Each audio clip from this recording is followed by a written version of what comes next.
Bonjour et bienvenue dans l'invité de l'économie. Je reçois Gilles Moec, chef économiste du groupe d'assurance AXA. Bonjour Gilles Moec. Alors évidemment, ma première question va porter sur les événements aux États-Unis avec des manifestants présents dans le Capitole. Est-ce que c'est inquiétant pour l'économie mondiale ? C'est inquiétant sur le plan politique, ça c'est évident, et les images ont été extrêmement frappantes. En même temps, le résultat final de cette procédure parlementaire américaine, à la fin des fins, c'est une certification des résultats. Et c'est une légitimation de l'élection de Joe Biden. Donc je crois qu'il faut dépasser le choc des images. Ce qui va compter sur la situation macroéconomique, ce qui va compter pour les marchés financiers, c'est d'avoir une idée de la direction de la politique économique aux États-Unis dans les 4 années qui viennent. Et de ce point de vue-là, peut-être paradoxalement, ce qui vient de se passer depuis 24 heures est plutôt rassurant au sens où il y aura un nouveau président des États-Unis le 20 janvier. Le processus de certification des votes est allé à son terme. Et l'autre nouvelle importante, récente en provenance des États-Unis, c'est le fait qu'il y a maintenant une majorité démocrate au Sénat, ce qui va évidemment donner plus de capacité à Joe Biden de mener à bien sa politique. Donc les images sont frappantes, elles témoignent d'une polarisation politique extrêmement inquiétante, bien évidemment, aux États-Unis, mais sur le plan macroéconomique, sur le plan financier, on a plutôt en fait une meilleure visibilité sur la politique américaine. Vous hésitiez dans vos prévisions que vous venez de publier sur un plan de relance américain entre 500 milliards de dollars et 1000 milliards. Là, on se dirige quoi? Vers le 1000? On se dirige plutôt vers le 2000. 2000 même. Le 1000 milliards, en fait, était atteint, puisqu'on a un compromis de dernière minute entre démocrates et républicains sur 900 milliards. Et avec une majorité démocrate au Sénat, on va plutôt aller vers la version initiale du programme de Joe Biden, qui, en tout cas sur l'année 2021, sur le programme de soutien d'urgence, de compensation de l'effet de la pandémie, est plutôt vers les 2000 milliards, et donc un chiffre énorme, 10 points de PIB, donc à peu près le même montant de soutien budgétaire à l'économie américaine que celui que l'on avait eu l'année dernière en 2020. Gilles Moec, de manière globale, vos prévisions sont plutôt, je trouve, optimistes. Vous ne prévoyez pas de 3e confinement, alors que votre confrère à Natixis, Patrick Artus, lui parle même peut-être d'un 4e, voire d'un 5e confinement. Pourquoi cet optimisme de votre part ? Alors, par rapport au moment où les prévisions ont été publiées, à peu près à la mi-décembre, les nouvelles se sont plutôt dégradées sur le front pandémique, avec l'apparition en particulier de cette variante britannique, qui accentue les risques effectivement d'un confinement beaucoup plus dur au début 2021. Donc ces prévisions étaient basées sur l'idée d'un redémarrage progressif à partir du premier trimestre 2021. Il va malheureusement sans doute falloir attendre le 2e trimestre 2021 et une normalisation complète, sans doute pas avant l'été de cette année. Donc les données pandémiques nous conduisent en fait à attendre un risque négatif sur cette prévision.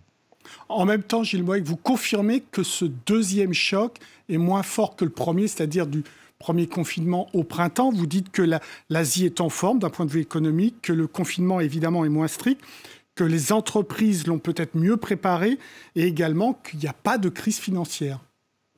Oui, c'est-à-dire qu'en Chine, il faut évidemment surveiller les tout derniers développements, puisqu'il y a quelques foyers de contamination qui sont réapparus, mais la Chine va plutôt bien. Elle a normalisé en fait son économie assez vite après la première vague.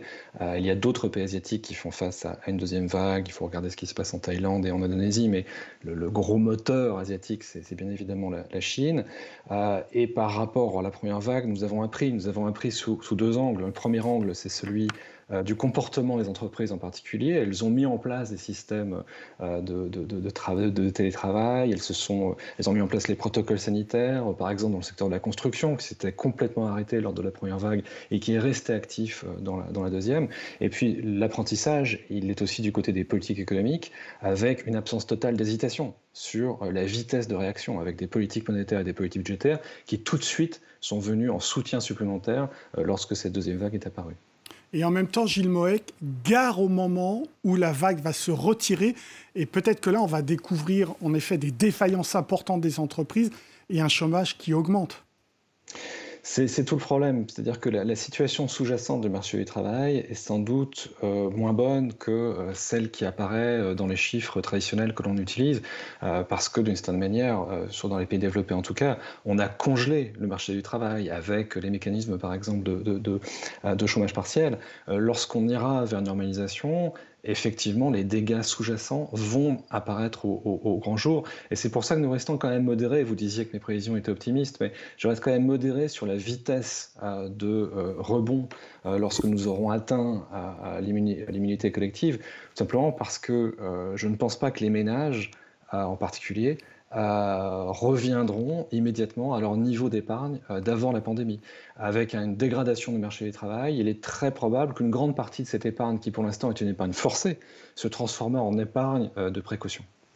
Et en même temps, vous le soulignez dans votre étude, et c'est confirmé aujourd'hui, les marchés financiers vont très très bien, même les marchés financiers en Chine. Comment expliquer ce décalage quand même ? Plusieurs raisons. La première, c'est qu'il s'agit quand même d'un choc temporaire. C'est un choc temporaire qui dure longtemps, malheureusement, et qui dure plus longtemps que celui que l'on pouvait attendre. Mais les marchés ont tendance à anticiper, partent du principe qu'au moins dans la deuxième moitié 2021, on devra avoir un rebond assez rapide de l'économie mondiale. Donc ça, c'est un premier élément de réponse. Deuxième élément de réponse, ce que je signalais du côté des politiques économiques, en particulier de la politique monétaire. Les taux d'intérêt sont extrêmement bas, ils sont même négatifs dans la zone euro, ils vont rester négatif plus longtemps que ce qui était envisagé en 2019. Et ça, c'est évidemment favorable aux actifs risqués. Et puis, on a des banques centrales qui se sont engagées vis-à-vis des marchés les plus risqués. Par exemple, en remettant au pot, entre guillemets, sur les achats d'obligations des entreprises. Ça a été fait par la Banque Centrale Européenne. Et pour la première fois en 2020, on a vu la Fed également se mettre en position d'acheter des obligations d'entreprise. Donc, un soutien des politiques économiques, et en particulier des banques centrales, qui a été sans précédent et qui nourrit, également sous l'effet de l'augmentation de la liquidité, qui nourrit la bonne santé des marchés financiers. Et vous comptez, Gilles Moec, évidemment, à ce que ce soutien se poursuive avec, évidemment, celui également des États. Politique budgétaire et politique monétaire, avec une situation de ce qu'on appelle en général la dominance budgétaire. Ça veut dire quoi ? Ça veut dire que à ce stade, le rôle principal de la politique monétaire, c'est tout simplement de rendre la politique budgétaire possible. C'est-à-dire que sans les achats de titres publics par les banques centrales, aux États-Unis, au Royaume-Uni, en Europe, les politiques gouvernementales se seraient très vite heurtées à des limites en termes d'augmentation, par exemple, de leur coût de refinancement sur les marchés. Les banques centrales ont permis, en fait, le maintien d'un stimulus budgétaire extrêmement important. Ça durera, je pense, sans souci en 2021. Il y aura des questions à se poser sur la normalisation ensuite de cette orientation extrêmement favorable des politiques économiques lorsqu'on sera sorti vraiment de l'ornière pandémique et lorsqu'on aura vraiment derrière nous plusieurs mois, plusieurs trimestres de normalisation de notre économie. Mais pour l'instant, en tout cas, oui, il y a cette coopération assez inusitée entre politique budgétaire et politique monétaire qui nous aide énormément dans cette phase compliquée. Mais d'ailleurs, c'est ce que vous dites, Gilles Moec. Le grand débat de 2021, c'est comment retourner à la normalisation. Et vous dites surtout, pas de précipitation, pas de brutalité. Pas de précipitation parce qu'encore une fois, lorsque nous serons sortis des confinements, lorsque l'immunité collective aura été atteinte grâce au vaccin en particulier, il y aura un rebond spectaculaire dans des indicateurs macroéconomiques. On a déjà eu ça en 2020 avec un troisième trimestre qui avait été exceptionnel. Et il faudra garder la tête froide et résister en fait à la tentation d'immédiatement retirer le soutien économique parce que après ce rebond spectaculaire, les effets de second tour sur le marché du travail, comme on le disait tout à l'heure, vont se manifester. Donc le soutien des politiques monétaires et budgétaires devra continuer, mais attention, il faudra aussi commencer à discuter de la sortie future, de la trajectoire future des finances publiques, trajectoire future de la politique monétaire. C'est un débat qu'on peut éviter d'avoir avant la fin 2021, mais il faudra commencer à en parler. Alors, rebond en V ou rebond en W, c'est-à-dire rebond avec des yo-yo ? Alors moi, j'appelle ça le rebond en swoosh. Alors le swoosh, c'est le nom du sigle de Nike, hein, désolé de faire de la publicité. Donc vous avez un rebond très marqué qui est suivi ensuite par une espèce de modération lorsque l'on sort du redémarrage mécanique et que l'on retrouve ces problèmes un peu de fond, ces problèmes structurels du côté de la demande. Donc une bosse suivi d'un certain ralentissement, sans doute vers le 4e trimestre, début 2022. Gilles Moec, vous estimez que l'Europe, avec ce Brexit, se prépare bien à ce rebond, que son plan de relance de 750 milliards de dollars qui a été décidé il y a maintenant quelques mois, est-ce qu'il est suffisant ou pas ? Il est suffisant dans son montant, il devrait être revu en termes de rythme. C'est ça le principal problème en fait du fonds de relance et de résilience. Alors d'abord, il était extrêmement important qu'il se mette en place, ça n'était absolument pas évident au départ, énormément de tabous ont dû être brisés pour y arriver. L'Allemagne en particulier a accepté de revenir sur sa réticence coutumière à accepter ce qu'on appelle la mutualisation des dettes publiques en Europe, donc un choix politique extrêmement fort de la part de Berlin, il faut le souligner, des négociations très complexes entre États membres, mais on y est arrivé.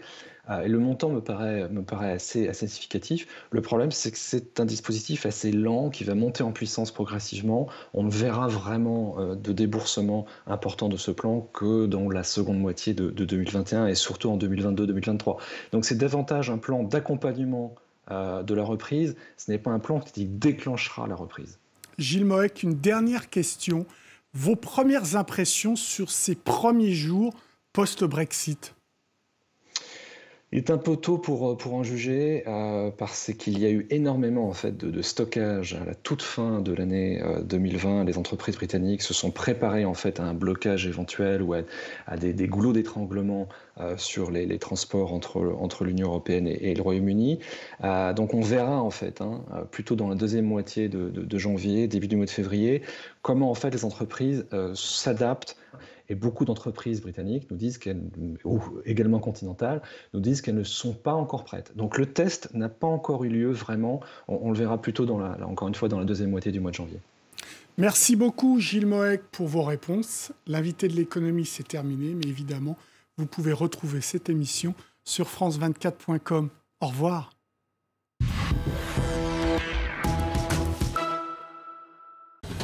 France Info et France 24 vous donnent rendez-vous toutes les 2 semaines pour ensemble décrire et analyser l'actualité d'un pays du monde. 26 minutes pour mieux comprendre la situation géopolitique d'un pays ou encore d'une région du monde. Avec un ou une invitée. Avec nos correspondants et nos reporters sur place. Le monde dans tous ses états, c'est les vendredis soirs sur France Info. Et c'est le samedi soir sur France 24. Regardez la météo en compagnie d'un meuble Camif.fr, fabriqué en France. Moi. Oui, moi. Camif.fr. Nos meubles aussi pensent très très fort à demain.